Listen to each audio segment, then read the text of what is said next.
Till now, we've explored many shrines across the world where we've seen beautiful images of Mother Mary housed in beautifully decorated churches, basilicas, and chapels. Today, I would like to explore the Marian shrine in Afghanistan, which is unique because it is in the most beautiful shrine of all, the temple in the hearts of 500 to 15,000 Christians who pray and worship our Mother from the secret of their homes and underground churches. Many of us are blessed to live in countries where governments do not ban or restrict our worship of God. But in Afghanistan, during an earlier regime and now, after the exit of the US, Christians are persecuted across the country due to the Taliban having a zero Christian tolerance policy. History of Christianity in Afghanistan has not been different either. It dates back to the day of the Pentecost mentioned in Acts chapter 2 verse 9, where it said that converts to Judaism from Parthian Empire, which includes parts of Afghanistan, were present. Did you know that according to Eusebius's record, the apostles Thomas and Bartholomew were assigned to Parthia? Ancient texts such as the apocryphal Gospel of Thomas show that he had preached in Bactria, which is part of modern-day Afghanistan. While Thomas was initially hesitant to preach, the Lord appeared to him in a dream and compelled him to accompany Haban, an Indian merchant, to meet an Indo-Parthian ruler, King Gondophares, who ruled over Afghanistan, Pakistan, and northern India. It is also said that by 230 AD, Christianity proliferated and communities began to be represented by bishops and priests and clergy and laymen who are involved in missionary work in Afghanistan and Baluchistan. In 409 AD, the Church of the East received state recognition from King Yazdegerd of the Iranian Sassanid Empire, which is now known as Afghanistan. The year 424 marked the establishment of a bishop in Herat, Farah, Zaranj, Bushanj, Badghis, Kandahar, and Balkh. The significance of the Christian community can be seen that until today, there is a district outside the city of Herat called Injil, which means gospel. The Christians were present till 1310. Born as Christian, Nicholas Tekudar Khan assumed the throne in 1282 and converted to Islam. He turned the country into a sultanate and propagated his faith extensively, also requiring his high-ranking officials to do the same. In 1295, Islam was adopted as a state religion, and during the reign of Taimur, Christianity was almost entirely eradicated. In 1581 and 1582, Jesuits were warmly welcomed by Akbar.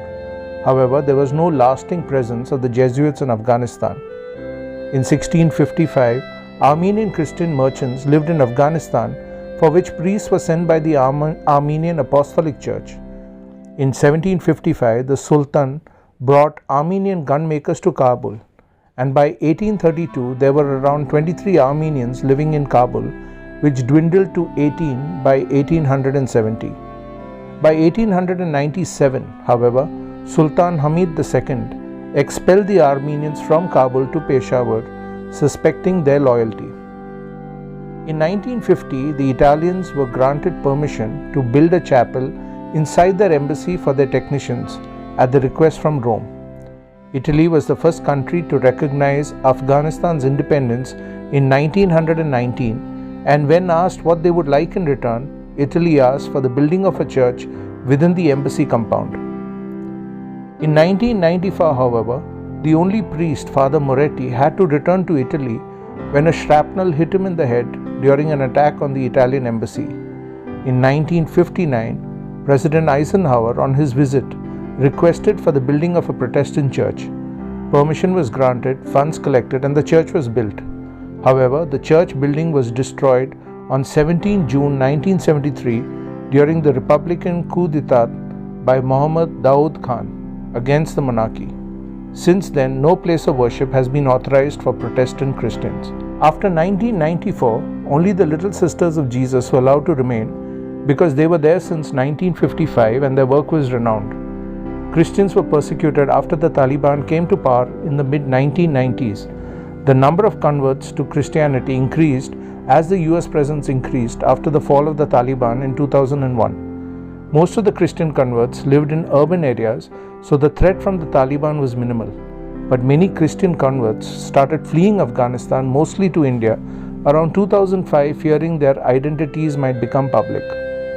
After the Taliban took power in 2021, different studies by numerous agencies put the number of Christians now anywhere between 500 to 15,000. It is, however, impossible to ascertain the exact number as they practice in the privacy of their home and in secret. A translated version of the Bible can be found online.